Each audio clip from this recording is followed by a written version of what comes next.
Assalamualaikum warahmatullahi wabarakatuh. Selamat datang kembali di channelnya Pak Eko ya. Pada kesempatan kali ini kita akan belajar bersama Pak Eko tentang globalisasi bidang budaya. Kita akan membahas tentang segala sesuatu yang berkaitan dengan globalisasi di bidang budaya. Oke, langsung saja kita bahas ya. Globalisasi bidang budaya ini merujuk pada ide, sikap, norma, nilai, dan produk budaya lintas negara. Jadi ini lintas negara ya, karena kan globalisasi, global. Globalisasi dalam bidang budaya ini bisa memberikan manfaat sebenarnya ya, yaitu memperkaya budaya bangsa. Tetapi di sisi lain juga bisa memberikan ancaman terhadap keberadaan budaya lokal bangsa.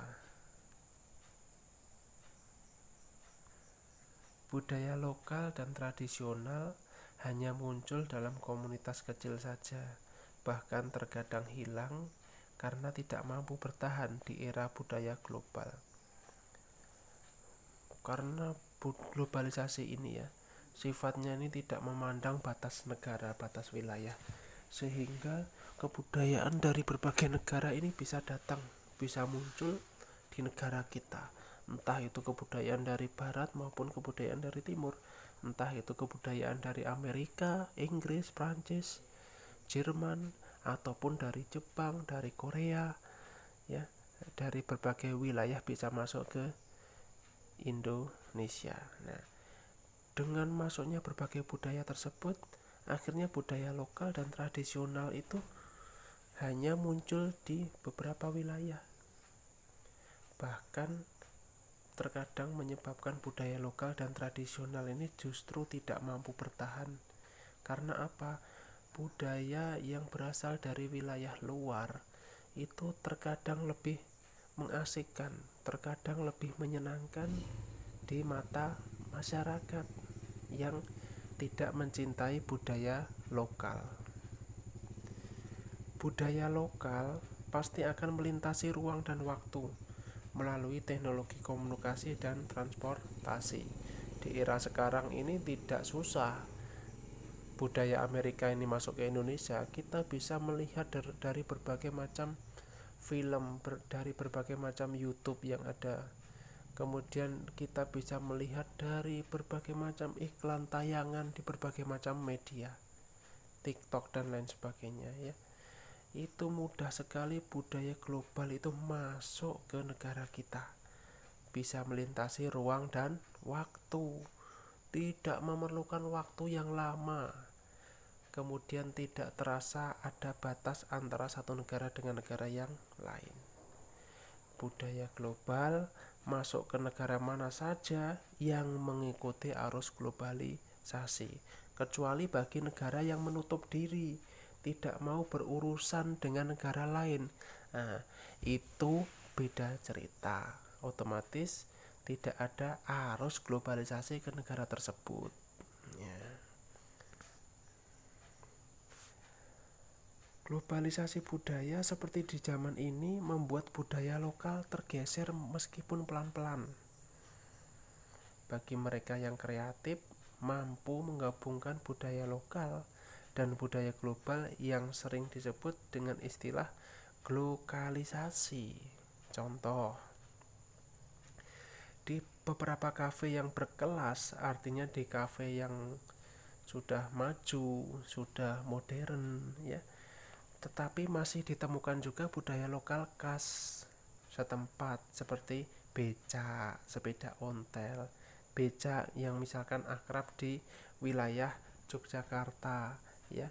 Itu di Yogyakarta ketika ada sebuah kafe yang sangat mewah, yang sangat modern, tetapi masih mampu menimbulkan masih mampu memunculkan ya istilahnya budaya lokal di situ dengan menampilkan ornamen becak di tempat masuknya ataupun di tempat live musiknya.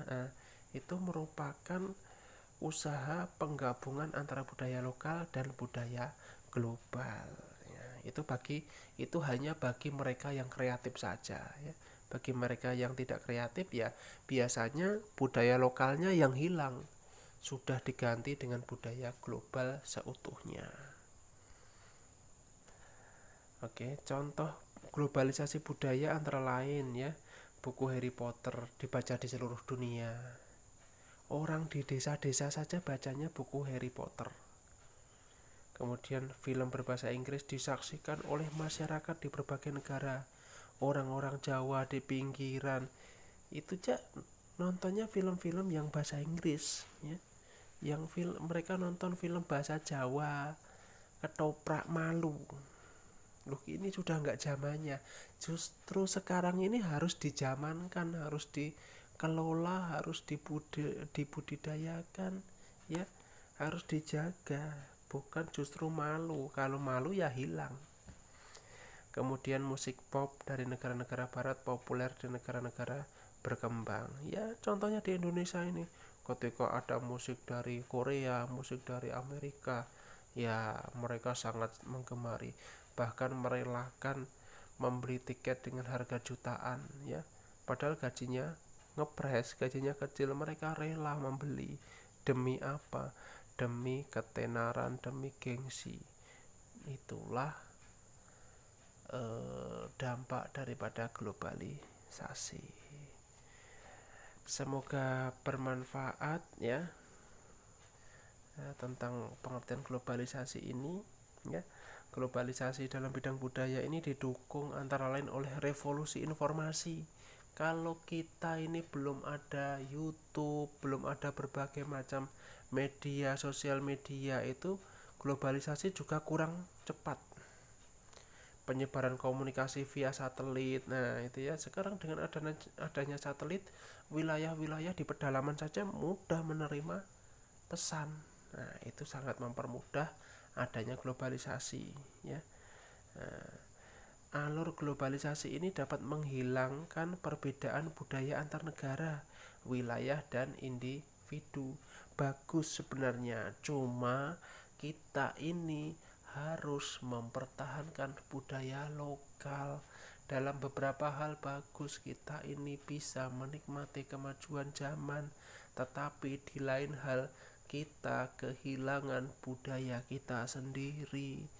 Kalau negara kita tidak kreatif, ya kita ini termakan oleh negara-negara maju. Kita hanya menjadi penonton, kita hanya menjadi korban.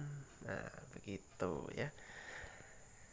Ya itulah tadi pembahasan tentang globalisasi bidang budaya. Semoga kita ini menjadi insan-insan yang cerdas ya. Jangan sampai kita ini hanya termakan oleh arus globalisasi. Kita harus bisa menjaga budaya kita ya. Meskipun itu berat, tetapi harus kita upayakan. Semoga bermanfaat.